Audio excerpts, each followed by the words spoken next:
All right, my friends, Kathy writes in. Kathy, we're going to call her Kathy from Florida because we got some right capital action to do here. Hey, Josh, I love your videos and appreciate all that you do. Mucho gracias, Kathy. I was wondering if you could do an analysis for people who are on the lower end of the spectrum. How about a single person, 61 years old, with a house, no debts, and around $100,000 in a 401k? The approximate Social Security at retirement age would be about $1,450 or $1,800 if waiting until 70. I'm one of those people who is listening to Dave Ramsey types who made me feel like I'll be eating dog food in my old age. I'm not poor, just efficient with my money. This is one of those ones that ticks me off, to be perfectly honest with you, because I got a guy or lady commented on the YouTube channel yesterday about, if you're only living on Social Security and a little bit of IRA, you're not going to have any life. How could you live? You'll be eating cat food. I'm like, how do you know? You don't know these. I mean, get out of your bubble, man. Not everybody's in highfalutin San Jose or freaking Fairfax, Virginia.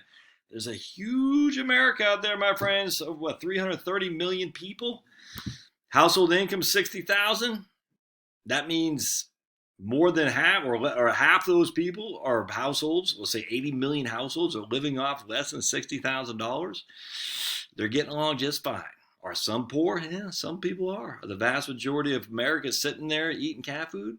No, ain't happening. And don't forget, a lot of these times we're not even including transfer income, i.e. welfare benefits. So, all right, let's dive right into this. I want to show you something here. So if you are in that bubble, just real quick, short story. I can hear all the people, Josh, you talk too long. Man, look, I like this. All right, I'm going to yap. Unfortunately, but I'm going to share stories with you too. So when we lived in Dayton, Virginia, we had next door neighbors, older folks retired. We've always had older folks around us. It's weird. They like us and we like them. Hey, we had older folks on both sides of us. Our house we bought for $98,000 in 2001, I think. We sold it, ended up selling it for I think $230 because we put another bathroom and another master bedroom on there. So when we sold it, it had 4 beds, 2 baths. When we bought it, it was 3 and 1, and the beds were tiny. It was only 1,200 square feet when we bought it. When we sold it, I think we added the other bedroom, added another, was it 10, probably 15 by 15, something like that. So I think it's about 1,800 square foot on a nice flat acre, just all kinds of sun.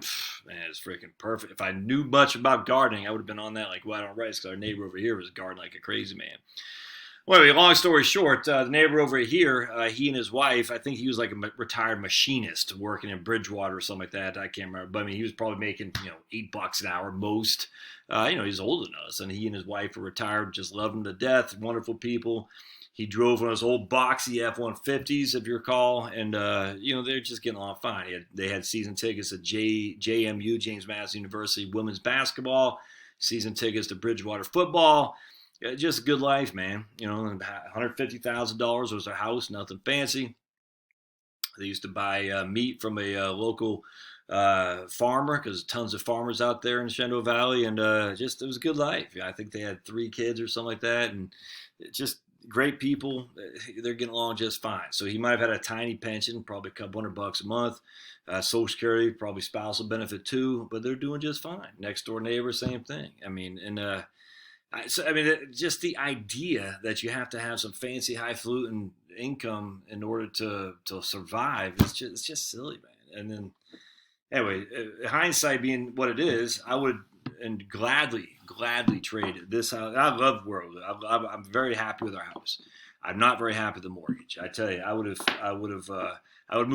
move mountains in order to get out from this mortgage and have a smaller home that we could, live in on a nice flat piece of land with neighbors like that. Now, look, I'm not griping. I don't want anyone thinking I'm blessed. And I don't want to say blessed, because that sounds like if you don't have a nice house, you're not blessed. I don't mean it like that. I am fortunate. Let's just put it that way. And I'm grateful. But the mortgage is like a freaking, whatever that DeMarcules sword or whatever the thing's called. Look, man, I'm from Maine. I can't pronounce this stuff right. Whatever that sword is that hangs over your head, I feel like I have that over my head at all times. And it's my worry. My wife's worries about the kids. My worries about the money. And I hate that mortgage thing. But anyway, so who do you think's happier? Us? And I just use us for an example. just a regular American kid, regular American family nowadays. The baby boomers and my generation, the consuming generations. Who do you think's happier? The people who got no debt, living in a $150,000 house, even if they're only bringing in $3,000 a month with Social Security and a pension, or your old buddy Josh with a big fat mortgage. I'll tell you. Anyway, so where I'm getting at here is, if you don't have an idea of what the other half lives, you are in a bubble, because the other half is the majority of Americans. It's just all there is to it, and they're doing just fine. Not all of them, I get it, but I would venture to bet more people on the lower end of the spectrum are doing better financially and mentally than people on the higher end of the spectrum, because the higher end has bigger debts. All right, so let's dive into Kath. We're going to do some Right Capital stuff. I think it's pretty interesting. Actually, I don't know if she did text me or email me the other. Hold on just a sec. No. All right, I was hoping to see if she had emailed me some information I had asked about in terms of her overall. She did tell me Social Security. I was going to ask about her expenditures that she thinks. I have a pretty good gauge of that, but I forgot what else I was going to ask her. I had something else I was going to ask her. Expenditures or her house value. That's what it was. I was going to ask her what her house value was. So I'm just going with $150,000. All right. So here's old Kathy. We got Kathy in Florida. I forgot to change the name to Mike there. So I still got Mike. That's Kathy. We'll go change it in a second. As you see, we got Kathy. Don't have a trust. So she got 100. We'll get rid of that savings account. We got 102,000 in a 401k, which is all in the S&P 500, and 150,000 in her home. All right, that's it. That's all she's got. All right, so let me just go and change this. We're going to go to profile. We're going to get rid of that cash account. Crack how? Delete. There we go. Oops. Delete. There we go. We're going to change that to Kathy 401k. Oops. All right, and you can see we're just doing S&P 500. All right, so I'm going to show you something here real quick. I do want to do a quick tutorial on the standard deviations and whatnot, what this means for if you're running your own Right Capital stuff. So her annual return is 7.4. Her standard deviation, we're just going to say, is 16%. So what that means is 7.4% is the mean, all right, the average return that we have empirically seen. Empirical is we've observed it. So we've observed the average return of being 7.4%. In this case, we're essentially saying that's what's going to be in the future. So if we go one standard deviation, that's what 68%, I think. We would expect the return to be anywhere between. Let me get my trusty calculator right here. It would be anywhere between 7.4 and 16. So we'd expect it in one standard deviation to be 23 on the best side, and I'll explain this in just a second. 7.4 minus 16 to negative 8.6. Now it's gonna be hard to see, but let me just show what I'm talking about. So one standard deviation, that's 68% of the time, we would expect the return to be anywhere between negative 8.6 and 23, and that's in 1 year essentially. So in any given year, she could lose could be down 8.6, but be up 23%, 68% of the time. 95% of the time, we would expect the return to be minus 16, minus 24.6, and 23 plus and 39. So 95% of the time, we'd expect the return to be within minus 20. What did I say? Minus 24. I got to put a minus sign there. Minus 24.6 and up 39. So 95% of the time, in any given year, we'd expect her return to be negative 24 or positive 39. 99.7% of the time, we'd expect the return to be 39 plus, was this 16, to be 55 or 40. Yeah, it's almost perfect. It's almost spot on, actually. That's why I use this. So if you have I know it's going to be hard to see, but essentially 99.7% of the time in any given year, we'd expect her to receive between 55% on the up and 40% on the down. And I think I'm very comfortable using that scenario because I think it's spot on. There are always years. Well, we didn't have any given year that the S&P 500, not in the Great Recession. Off the top of my head, I don't remember the Great Depression. I could easily look it up, but I don't feel like it. But anyway, so essentially that's spot on. So 99.7% of the time, historically, what we're projecting based on historic averages, we could expect the S&P to give us negative 40 plus 55. Does that make sense? So that is how we figure this out. And so we're not swinging for the fences, but at the end of the day, we expect 7.4 will be the average annual rate of return. And this is how we use these Monte Carlo scenarios, because the Monte Carlo scenarios take that standard deviation, they take the mean return, and they do what I just did there. Within 3 standard deviations, what do you expect for your overall return relative to random sequence of events? I hope that makes sense, but I just thought it'd be interesting to share that with you, because I don't think I've ever told you how that works. It's important to know.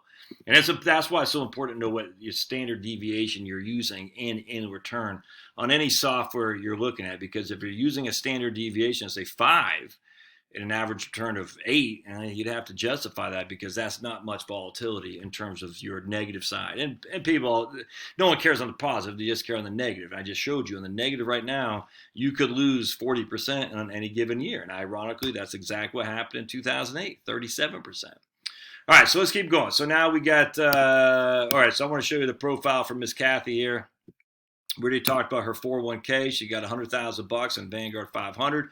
We already talked about her property. She has $150,000 in her home that's paid for. That's the critical thing. $1,500 property tax, $800 annual insurance for homeowners insurance. We're going to have her retiring. Actually, let's go first and foremost. Her income is $18,000 a year. That's what she makes. She makes $18,000 a year.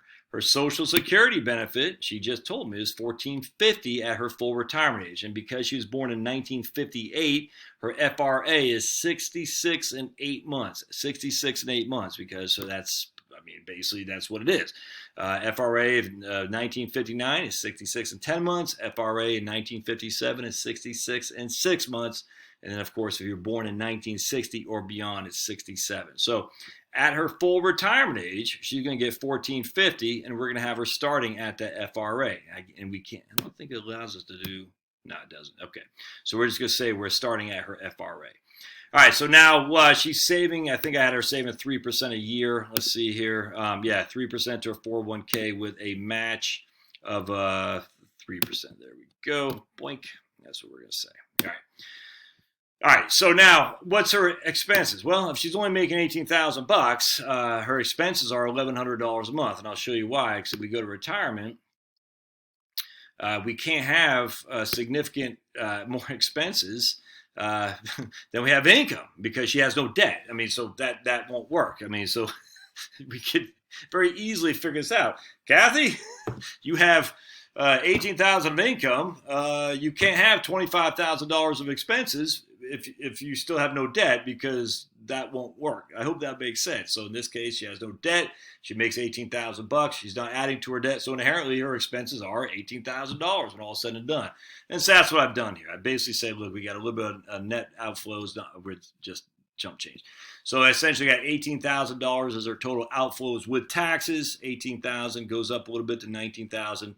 But now she's retiring she's retiring at her full. When did I retire? Hold a second. Income flows. Yeah, she's retiring at 66 when her full retirement age, and so she's going to replace her income with Social Security at that point. And if we take 1,450 times that by 12 times by 1.026 times 1.026 times 1.026 times 1.026.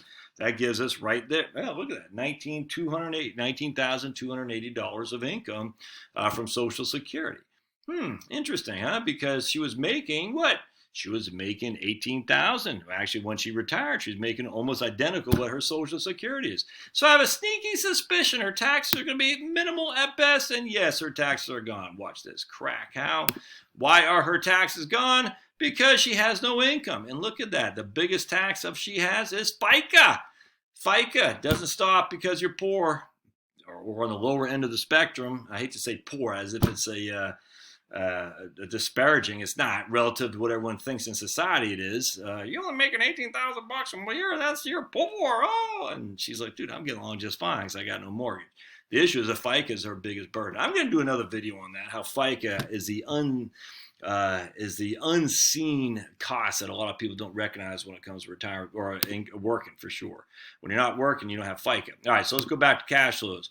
All right, so now she's making $19,000, almost identical to what she was making in income, but now she's got health expenses. So if we go to expenses, you see I got her, basically $5,000 a year in health expenses, simply due to the fact that we got Medicare B, Medicare D, Medigap, and if she's on Florida, Medicare Advantage will probably do just fine, but I'm still using a 5,000 rounded number for healthcare expenses. So what we'll see here is that her income flows, she's running deficits here. All right, so she's running deficits at $4,000 a pop, deficits, until her IRA required minimum distribution kicks in, and now she's doing just fine. So she has surpluses, and as you can see, surpluses because she's staying in stocks. So she's fine. Now, what we'll see here, we go to analysis, you'll say it's only a 72% probability of success. And well, that's because those standard deviations are pretty high, which means sometimes there is a risk that she could run out of money. And what we'll see here is at the 5% confidence level, and when she's 80 years old, she has no money. Liquid net worth, but her median asset base is 186,000 liquid net worth, and so I'm very comfortable with that. Now, as we get closer to here, and we're starting to get a little bit more worrisome, but what Kathy should do is absolutely take a reverse mortgage line of credit, even if she doesn't use it, get that sucker growing. Absolutely, she should do that with it. And I'm not going to look. I got it in here. If I wanted to if we needed the income, I would have done a reverse mortgage. We just don't need to here. Why? Because she has a 75% probability or 72 probability of success. And the reason she does that only have 72% is because of volatility. The 16% standard deviation, or in any given 1 year, there's a 40%, she could lose 40% of her assets. Not likely to happen, but it could. I mean, it did in 2008. So that's a concern we have. So that's why it only gives her a 72%. Frankly, it doesn't. That's fine to me. She's going to be just fine without question. And she could always call on her home. She could always do a couple of things. So let's see, though, if we said, let's take Social Security later at 70. Actually, we can probably just go right here. Let's go to down here to action items. Action items. And we're going to do Social Security. Let's see what happens when we take it at 70. So right now, she's got a median liquid net worth of $160,000 when she dies with a 72% probability. Let's see what happens when she takes Social Security later. Ooh, 84. Yes, that's the absolute. And the reason for that is simply because we've reduced the standard deviation effect because she has less in her portfolio because she's taken out before she retires. So the quicker you, I hate to say exhausted because that sounds like you're running out of money, but the quicker you tap into your portfolio, the more you're trading off a volatile asset base with non-volatile asset base, i.e. Social Security. So it's absolutely a trade-off worth doing, simply because it's saying, look, I'm going to live on my market portfolio right now, at least while the market's chugging along. I'm going to take it. If we ever get killed in the market, I'll probably stop and take Social Security then. But I have this ace in the hole that says take Social Security later. As long as the market isn't getting hammered, I'll be in a better shape. So here, she increases her liquid net worth by almost $20,000 and increases her probability of success. I mean, either of these numbers are fine without question. Let's go from a tax perspective. She's probably not paying tax. Yeah, she's basically got no tax after she retires. She does have a little bit of tax in the front end just because she's pulling the money out of her portfolio until Social Security kicks in. So what you can see here is she got no income for these 1, 2, 3, 4 years right there. So all these net flows got to come from her portfolio. So essentially, she's spending 24, 25. I mean, that portfolio should probably be pretty close to being exhausted, I would think. Gets down to about $69,000. Yeah, so she did have a couple more years of work, and so it did grow to $140,000 by the time she retired, and then it went to 125, 109, 90 because it's still growing. So at the time she's 70 when Social Security kicks in, she's still got $72,000 in there. I'm pretty comfortable with that plan, actually. Now the question always comes in, but Josh, she's not spending enough. And I say, yeah, well, where do I want to go to expenses? We have her living expenses going at retirement. Let's just show you here because I can't remember off the top of my head. $1,500, I think. Goals. We have her living, $1,200 a month as retirement living expenses adjusted for 3% inflation. So that's $1,200 a month. That's it's 15,000 a year roughly before inflation kicks in. So basically 15,000 a year, and she has her total expenses. She still has the housing, the real estate, taxes, and the homeowners insurance, and she'll have health care as well. So at this stage, she's spending $1,500, $1,300 a month on consumption. She's spending household debt right there, household expenditures of $2,400, and healthcare about $5,000. So it still costing her $23,000 to live, and that's tough initially because she's not has that, and then she has no income coming in. But if she were to stay working until, say, 66 or 67, hang it up and just pull from her portfolio until Social Security kicks in, she's gonna be in a good place. I mean, look, let's go to net worth. By the time she's dead at 90, she'll have $205,000 in her taxable account, and she'll have $99,000 in her 401k/IRA, and her home will be worth $200,000. So total net worth of $500,000. So I mean, these people say, like on the YouTube, she's not gonna have any lifestyle, and the only reason people live in small and poor roller houses is because they don't keep them up. I had another guy quote that. It's like, dude, who are these people? Have you never met just regular Americans? My goodness. She's going to be fine because we know for a fact she's not spending more than her income now. Why? Because she has no debt. So we know that for a fact. So I'm taking the liberty to assume what her expenses are, but I'm feeling pretty comfortable that that's her expenses because she's not adding to her debt. The facts are once she stops working, she's going to save this, $2,000 in taxes, which is basically going to pay half her healthcare costs when she goes into retirement. And then she's not going to have hardly any taxes later on. In fact, she'll have just a little bit. They got state of. I thought I had her living in Florida. Oh, is that? I don't know. Whatever. It doesn't matter. But anyway, I thought maybe I didn't change it over. Either way, she's not going to have any taxes to the state. She's not going to have any taxes to the Fed. She does have a little bit up front, but that's more. I mean, the taxes she's not paying anymore in FICA will go essentially to pay for a good amount of her healthcare costs once Medicare kicks in. She's good to go, man. $18,000. The critical thing is no house again, no mortgage. If we had a mortgage, that changes everything. But the fact she doesn't have a mortgage means she doesn't have that payment, which means she doesn't have to pay rent. That's called imputed income. And then she can turn around and take if she does a reverse mortgage line of credit. If she didn't need to tap into it, but if she does, it's there. So anyway, keep going, Kath. You're kicking butt, taking names. Obviously, you should stay working a couple more years, but man, just keep going. You're doing fine. And so for all you out there who think, the folks on Dave Ramsey or the folks on these channels that you're gonna be eating dog food, there's no evidence of that. There's literally no evidence at all. I think that's people. I don't know what people are thinking. I don't know. Misery loves company is the only thing I can think. But if you have it all comes back to not having a mortgage. If you don't have a mortgage, no rent, the world's your oyster. All right. As always, smash, like, share, and we'll see you next time.